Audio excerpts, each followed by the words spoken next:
Les chemins de nuit, une nouvelle de Marc Bailly. La première fois, Karine trouva la ficelle nouée à sa poignée. Ce n'était qu'un bout de corde grise, rêche comme un vieux souffle, fermé par 3 nœuds. À chaque nœud pendait un minuscule grelot d'étain, muet comme une dent coincée. Elle n'y aurait pas prêté attention sans la craie. Quelqu'un avait tracé, au bas de sa porte, un petit signe oblique, une sorte de L retournée qui ne ressemblait à rien, sinon à une invitation. Elle posa l'oreille. La cage d'escalier avait ce silence humide des maisons qui ont appris à se taire. Dehors, l'aube n'avait pas encore ouvert la bouche. Karine hésita, sourit à elle-même, le genre de sourire qu'on fait quand on va accepter une bêtise. Puis dénoua le premier nœud. Le grelot ne tinta pas. C'est elle qui tintinabula, à l'intérieur. Quelque chose comme un souvenir, mais pas le sien. Une phrase très simple tricotée du bout des lèvres. Je marche, je ne tombe pas, je marche. Et l'image courte, nette, une ligne de tuile humide, un pas prudent, une odeur de mousse et de métal froid. Elle referma, elle remit le nœud, comme on remet un mouchoir propre dans une poche. On ne joue pas avec des choses dont on ignore le nom, même quand elles semblent polies. Au marché, la voisine au géranium lui glissa sans préambule. « Ah, les ficelles sont revenues, les ficelles !»« Les passe-rêves, dit la voisine, comme si c'était évident. On attache, on défait et la nuit fait le reste. Ah, vous êtes trop jeune pour vous souvenir, moi j'ai connu ça enfant. On appelait ça les chemins de nuit. » La voisine expliqua que tout commence toujours par la craie. Au pied des portes, sur les bancs publics, parfois au coin des ponts, de petits signes obliques à peine visibles qu'on efface d'un coup de pied sans y penser. Puis viennent les ficelles aux 3 nœuds. On en délie un, pas plus. On garde le second pour un autre, on laisse le 3e au hasard. À la première nuit venue, on reprend ce qu'un autre a rêvé. À la 2e, on prolonge. À la 3e, on en libère un nouveau pour quelqu'un qu'on ne connaît pas.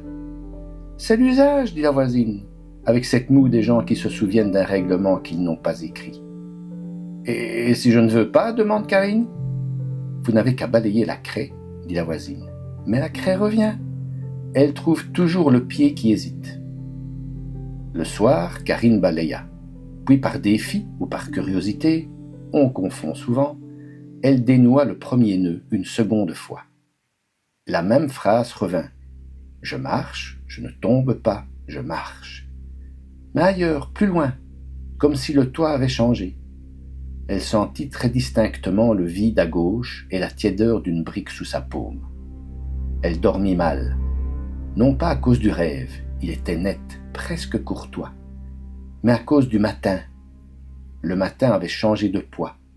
Dans la rue, 3 pigeons étaient alignés sur une gouttière comme des notes sur un fil. La cloche de l'église se trompa d'heure puis s'excusa d'un petit ding rapide. À la boulangerie, les miches avaient la forme parfaite d'un pas. Le monde, pensa Karine, avait posé un pied de travers. On parla bientôt d'une silhouette. On la vit sur le toit du musée un soir de pluie. On la vit sur la verrière de la gare, au lever, quand la buée dessine des îles. On la vit, on la rêva, on la raconta. Une femme sans âge, foulard assombri, pieds nus sur l'ardoise. Elle ne se pressait pas. Elle posait chaque pas comme une phrase qu'on ne veut pas gâcher. Les enfants l'appelèrent la veilleuse. Les plus vieux se contentèrent de hocher la tête, comme si le nom avait été décidé, il y a longtemps, et qu'il était revenu tout seul. Les ficelles se multiplièrent. Partout, sur les poignées, aux sonnettes, aux anneaux de porte cochères. 3 nœuds, 3 grelots d'étain, 3 chances de poursuivre une histoire qui ne vous appartient pas. Karine en trouva une nouvelle, accrochée à son miroir. Ce n'était plus un pas, c'était un regard. La ville vue d'en haut, avec ses cheminées comme des personnages, ses cours intérieures qui tiennent des secrets, ses feuilles de marronnier fatiguées de l'été.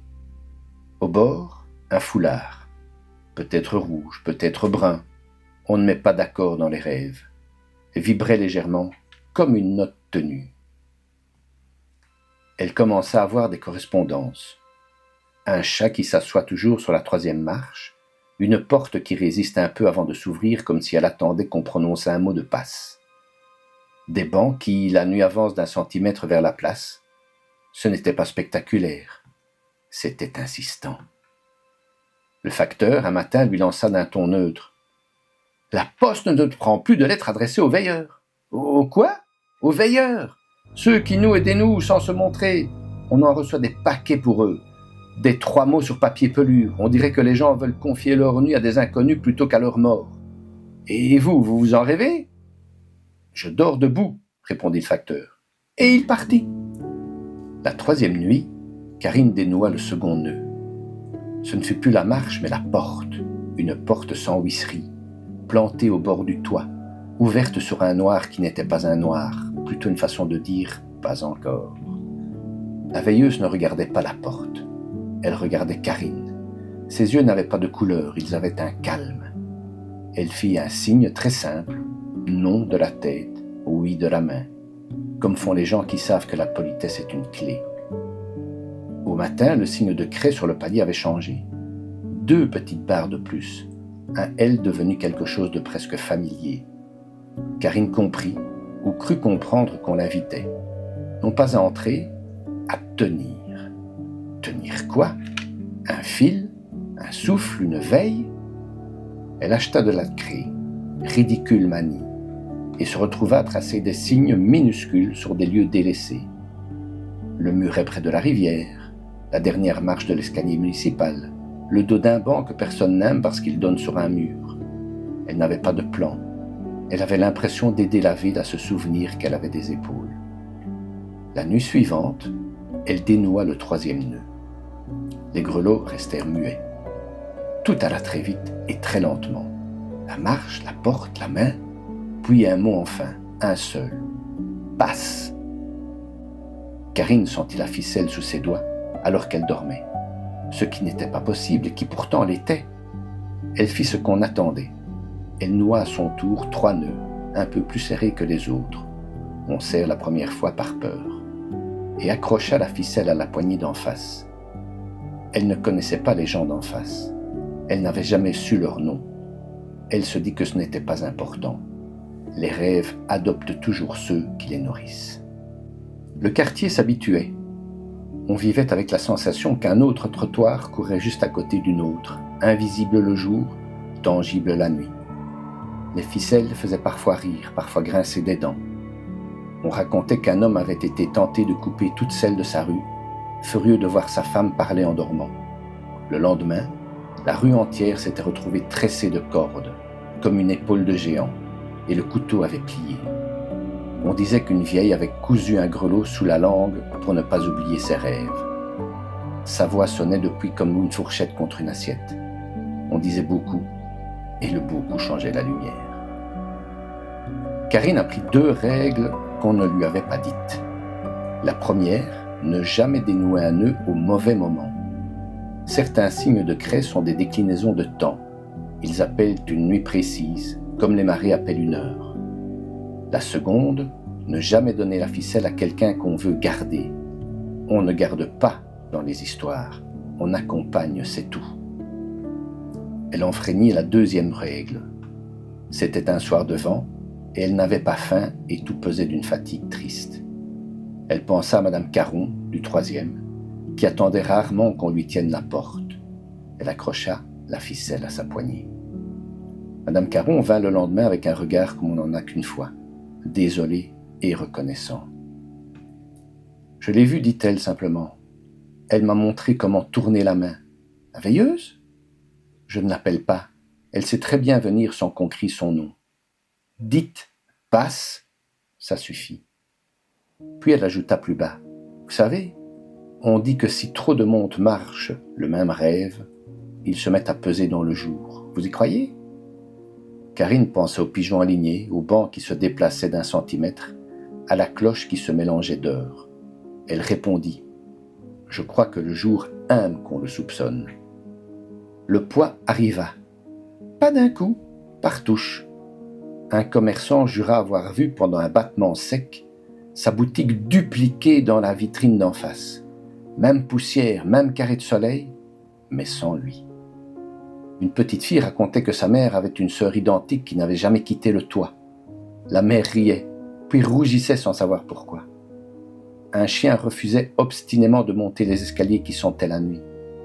Et parfois, à midi, quelqu'un dans la foule levait doucement la main, comme pour saisir une poignée dans l'air. On proposa un contre-songe. Personne n'employait le mot à haute voix. On dit plutôt « on dormira ensemble ». On choisit 3 mots, parce que c'était devenu une respiration du quartier. Merci, repos, demain. On les laissa sous l'oreiller, on n'attacha rien, on ne traça pas de signes. On fit confiance au fait que les villes, parfois, savent se coucher sur le côté pour que les rêves n'aient pas mal au dos. La nuit fut douce. La veilleuse passa sur les toits, mais plus haut, comme si on l'avait montée d'un cran. Elle s'assit un moment au bord d'une cheminée. Elle regarda la porte sans s'y attarder. Elle fit, très distinctement, le geste de fermer, paume tournée vers le sommeil. Alors il sembla que l'œil noir derrière la porte devenait un gris calme, le gris exact des matins qui tiennent leurs promesses. Au réveil, la craie au pied n'avait pas disparu. Elle s'était transformée en trait fin qui ressemblait à ces rides neuves qu'on reçoit après une nuit où l'on a beaucoup rêvé. Discrète, bien placée, comme pour se souvenir d'avoir été vivant. Plus tard, personne ne s'accorde sur la date, Karine marcha vers la halle vide, un dimanche d'arrière-saison. Le toit qu'on ne voit jamais depuis le sol donnait l'impression d'une mer tenue par des attaches. Elle s'assit sur une marche, la main dans sa poche où une craie avait roulé. Un pas s'arrêta à côté d'elle. On ne sait jamais nommer ce pas-là. Pas lourd mais décidé, pas d'étranger mais pas familier non plus. Vous nouez proprement, dit une voix sans âge. Elle ne sursauta pas, elle leva la tête. La veilleuse. Ou quelqu'un qui l'était juste assez. On n'aurait pas su la décrire le lendemain, sinon parce qu'elle ne faisait pas. Elle ne pressait pas le temps, elle ne demandait rien, elle n'attendait pas d'être attendue. « Je fais ce que je peux, répondit Karine. Et vous ? » ?»« Je passe, c'est ma manière. » Où ? On ne dit pas où pour les rêves, on dit qui. Alors qui ? La veilleuse fit un petit geste de la main comme pour indiquer la ville entière. Ceux qui n'ouvrent pas, dit-elle, ceux qui rient un peu avant de fermer, ceux qui laissent une chaise dans l'ombre pour les visiteurs. Et ceux qui ont peur ? On leur met un grelot dans la poche. Il suffit d'un son pour qu'un cœur se souvienne. Elle se leva et Karine crut une seconde voir au bord de sa manche un fil rouge ou brun. On ne met pas d'accord dans les souvenirs. La veilleuse ajouta presque gaiement « N'attachez pas trop serré, les histoires respirent mal quand on les serre. » Puis elle partit, ou bien c'est la halle qui se referma doucement autour de son absence. Depuis, les ficelles viennent et repartent comme des migrations discrètes. On les trouva l'hiver sous les patères des vestiaires, au printemps sur les vélos, l'été sous les parasols pliés. On apprit à dénouer à voix basse, à remettre un nœud quand on en avait été trop vite, à reconnaître les nuits où il valait mieux juste poser la main et dire « demain ». Le facteur un jour accepta une lettre pour les veilleurs. Il dit qu'elle ne pesait rien et qu'il avait besoin de porter quelque chose de léger. La voisine au géranium s'assit plus souvent sur le banc qui donne sur le mur. Elle affirma que, certains soirs, le mur sentait la pluie avant la pluie. Des enfants attachèrent des ficelles à des arbres. Ils jurèrent que les feuilles avaient rêvé de ne pas tomber. Karine, parfois, oubliait. On oublie même les choses qu'on aime. Alors la ville la rappelait avec des manières modestes. Un grelot qui se déplaçait tout seul sur une table. Un aile de lumière au coin d'un rideau. La cloche qui se trompait d'heure d'une seconde précise, pour la forme. Et elle se surprenait à sourire, la craie roulant encore une fois dans sa poche. Il reste au-dessus de la halle une tuile plus claire que les autres. On dit qu'on s'y assied les nuits où la fatigue parle trop fort. Et si l'on prête l'oreille, pas au toit, pas au vent, juste au monde quand il tient son souffle, on croit entendre une phrase très simple tricotée du bout des lèvres. Je marche, Je ne tombe pas, je marche. Et juste après, quelque part entre deux cheminées, un très léger tintement, si fin qu'on pourrait l'inventer, comme si quelqu'un, quelque part, venait de dénouer le bon nœud.